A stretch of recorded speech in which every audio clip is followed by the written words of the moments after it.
No liquidificador de hoje vai rolar escolha do Rei Momo e rainhas do Carnaval de Rio Claro, entrevista exclusiva com velhas virgens e uma matéria completa sobre capoeira.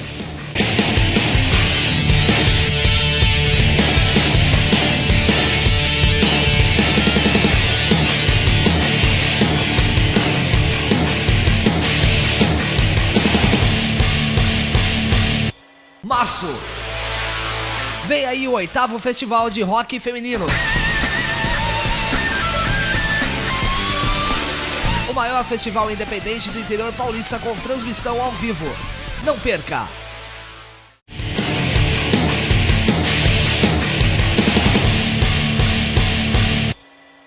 Fala galera, primeiro liquidificador do ano. Tava com saudade da gente? Porque a gente já tava morrendo de saudade de vocês. E tem muita novidade para vocês, muito evento e muita coisa prevista aí para 2010. Mas vamos deixar de conversa e vamos direto para o que interessa. O Coringa esteve na Unesp entrevistando o mestre Boca Rica para falar um pouco sobre capoeira. Olha nós aqui na universidade, só que não é para estudar não, né? Meu tempo já foi e vai continuar, aliás, nunca perde o tempo de estudar, né? Bom, mas eu tô aqui para aprender realmente o lance um pouco bem complexo e que vale muito para a nossa cultura popular, a cultura nacional, que é a capoeira. Agora, é luta, é dança, é jogo ou é tudo isso em um lance só? Quem vai responder isso para a gente é o mestre Boca Rica, que vem lá de Salvador para apresentar essa cultura popular aqui para a nossa cidade de Rio Claro. E aí, mestre, o que é esse negócio de capoeira, cara? Tudo isso, dança, luta, folclore, não tem, enfim, tudo é um pacote a capoeira. E a capoeira é brasileira? Como é que é? Onde surgiu a capoeira? Bom, a capoeira não eles falam que é brasileira, mas na minha visão, no meu conhecimento, a capoeira é dos africanos. Mas nós aqui no Brasil aperfeiçoamos, né?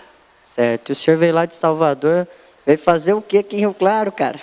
Todo ano eu venho fazer uma apresentação aqui nas várias cidades de São Paulo, não só aqui na Unesp, como eu corro quase o São Paulo todo, nas cidades.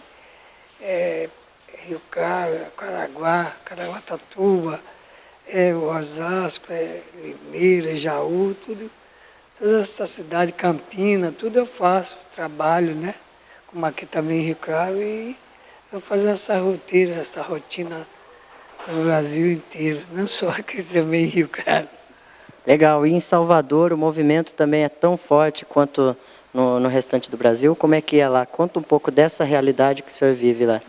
Em Salvador é forte, a capoeira lá em Salvador é forte, porque eu mesmo trabalho numa sala desse tamanho, daqui para lá, no Fosso Santo Antônio, eu dou aula lá e tem uma sala lá muito bonita. E o povo lá apoia, gosta muito de capoeira, né? Patrimônio cultural, né? A capoeira agora passou, né? Há poucos meses atrás. Então isso é uma beleza, uma grandeza para a gente, para todo o Brasil. Você vê a capoeira, está quase 200 países do primeiro mundo fazendo capoeira. Tive conversa lá com uma revista lá e o rapaz me falou, o secretário lá de cultura, me falou, em Brasília também me falou que, o secretário de cultura em Brasília falou que a capoeira, ele acha que é o segundo esporte maior do mundo.